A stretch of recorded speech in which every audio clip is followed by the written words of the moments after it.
ఏ ఇంటిలో మీరు అడుగుపెట్టి చూసినా ఏమి కరువైందో తెలుసా? ప్రేమ కరువైంది. వాస్తవం.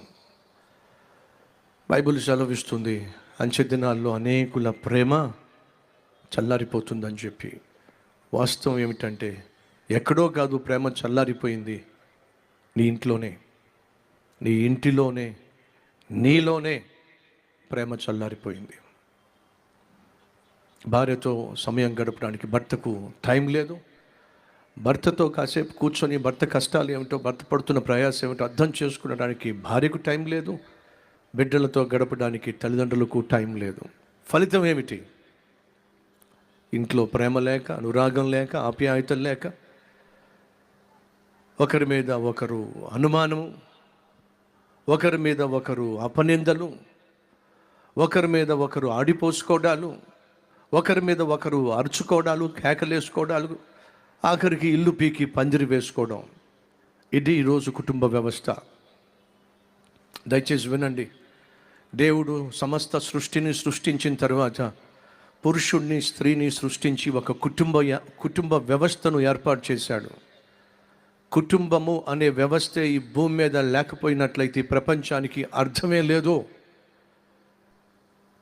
కాబట్టి ఈరోజు ఆ కుటుంబ వ్యవస్థ ఎంత విచ్ఛిన్నమవుతుందో, ఎటువంటి స్థితికి చేరిందో ఖచ్చితంగా మనం అర్థం చేసుకోవాల్సినటువంటి స్థితి. యేసు ఈ లోకానికి వచ్చిన ప్రధాన కారణం తెలుసా? మనిషి ఏమైతే మర్చిపోయాడో, మనిషి ఏమైతే కోల్పోయాడో ఆ ప్రేమను చూపించటానికే ప్రభు అయిన యేసుక్రీస్తు ఈ లోకానికి వచ్చాడు. భర్తను భార్య ప్రేమించకపోవడానికి ఏదో ఒక కారణం చెప్తుంది. భార్యను భర్త ప్రేమించకపోవడానికి ఏదో ఒక కారణం చెప్తున్నాడు.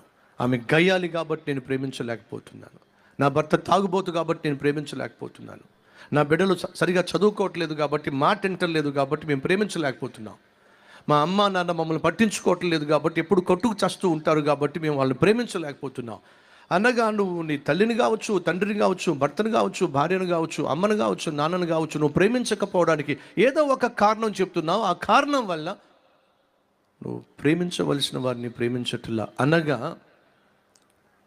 నా భార్య మంచిదైతే నేను ప్రేమించేవాడినండి, నా భర్త మంచివాడైతే నేను ప్రేమించేదాన్నండి, మా అమ్మ నాన్న మంచివాళ్ళు అయితే నేను ప్రేమించేదాన్ని, నా పిల్లలు మంచివాళ్ళు అయితే మేము ప్రేమించేవాళ్ళం, వాళ్ళు చెడిపోయారు, తిరుగుబాటు చేస్తున్నారు, మాట వినకుండా ఇష్టం వచ్చినట్టుగా ప్రవర్తిస్తున్నారు కాబట్టి ప్రేమించట్లా. అనగా మనం ఏమంటున్నామంటే, మంచివాళ్ళు అయితేనే మనం ప్రేమిస్తాం, మంచివాళ్ళు కాకపోతే మనం ప్రేమించటం సాధ్యం కాదు. ఇది డైరెక్ట్గానో ఇండైరెక్ట్గానో నువ్వు ప్రేమించకపోవడానికి ఒక కారణం చెప్తున్నావు. అలా అయితే ఈరోజు భూమి మీద ఉన్న మనిషిని దేవుడు ప్రేమించడం సాధ్యమా? సాధ్యమా అండి? సాధ్యం లేదు, సాధ్యం కాదు. మంచివాడినే ప్రేమించటం, యథార్థవంతుడినే ప్రేమించటం, నీతిమంతుడినే ప్రేమించటం, వాళ్ళకే ప్రేమ చూపించటము అనేది నీ యొక్క విధానం అయినట్లయితే, నిన్ను, నన్ను, మనల్ని దేవుడు ప్రేమించడం సాధ్యము కాదు. ఎందుకని? బైబిల్ సెలవిస్తుంది, నీతిమంతుడు లేడు, ఒక్కడు కూడా లేడు. ఏ మంచితనము లేని నిన్ను, నన్ను దేవుడు ఎలా ప్రేమిస్తాడు? ఒక్కసారి ఆలోచించు. నీ ఆలోచన విధానం ఏమిటంటే, మంచిది కాబట్టి నా భార్య మంచిది కాదు కాబట్టి నా భార్యను ప్రేమించలేకపోతున్నా, తాగుబోతూ తిరుగుబోతు కాబట్టి నా భర్త నేను ప్రేమించలేకపోతున్నా, అడ్డగాడిదలకు తిరుగుతున్నాడు కాబట్టి మా అబ్బాయిని నేను ప్రేమించలేకపోతున్నాను అంటున్నావు. కరెక్టే, కానీ మరి నీ సంగతి ఏమిటి? నువ్వేమన్నా మంచిదానివా? నువ్వేమన్నా మంచోడివా? మరి మంచిదానివి కానీ నిన్ను, మంచిదాని నీవు మంచివాడివి కానీ నిన్ను దేవుడు ఎలా ప్రేమించగలుగుతాడు? ఎలా ప్రేమ చూపించగలుగుతాడు? ఒకసారి ఆలోచించు. కానీ దేవుడు ప్రేమ స్వరూపి. నీ మంచితనాన్ని బట్టి కాదు ఆయన ప్రేమించేది, ఆయన ప్రేమ స్వరూపి కాబట్టి నిన్ను ప్రేమిస్తున్నాడు. అనగా సహోదరి సహోదరులు, ఈ రాత్రి ఒక సత్యం చెప్పనివ్వండి. నీ భార్య నిన్ను ప్రేమించట్లేదా? లేదయ్యా. ఎందుకని? తాగిపోతుండని, తిరిగిపోతుండని, ఇంటికి వస్తే నా ముఖం కూడా చూడదు. కంచంలో అన్నం కూడా పెట్టదు, తిన్నానా లేనా పట్టించుకోదు. ఎందుకంటే నేను మంచోడిని కాదు కాబట్టి. అయితే నీకు ఒక విషయం చెప్తా, నువ్వు మంచోడు కాదని నీ భార్య నిన్ను ప్రేమించట్లా.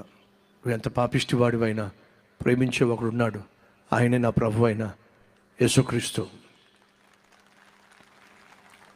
నీ భర్త నిన్ను ప్రేమించట్లా, కట్టుకున్నాడు కానీ కడుపు నిండా భోజనం కూడా పెట్టట్లా. అమ్మను నాన్నను విడిచిపెట్టి అతను నిన్నేదో ఉద్ధరిస్తాడని, నీ అచ్చట ముచ్చట తీరుస్తాడని, నిన్ను ఆదరిస్తాడని, జీవితాంతం వరకు అండగా ఉంటాడని, ఆప్యాయతను పంచిపెడతాడని నమ్మి అతన్ని చేసుకుని అతని ఇంట్లో అడుగు పెట్టావు. ఆ రోజు నుంచి ఈ రోజు వరకు నీకు సుఖం లేదు. ఆ రోజు నుంచి ఈ రోజు వరకు నీ జీవితంలో సంతోషం లేదు. నరకాన్ని అనుభవిస్తున్నావు. భర్త ప్రేమ అంటే ఎలా ఉంటుందో కూడా నీకు తెలియదు. నిరాశతో నిస్పృహతో నలిగిపోతున్నావు. నీకున్న బాధను అమ్మతో చెప్పుకోలేకపోతున్నావు, నాన్నతో చెప్పుకోలేకపోతున్నావు.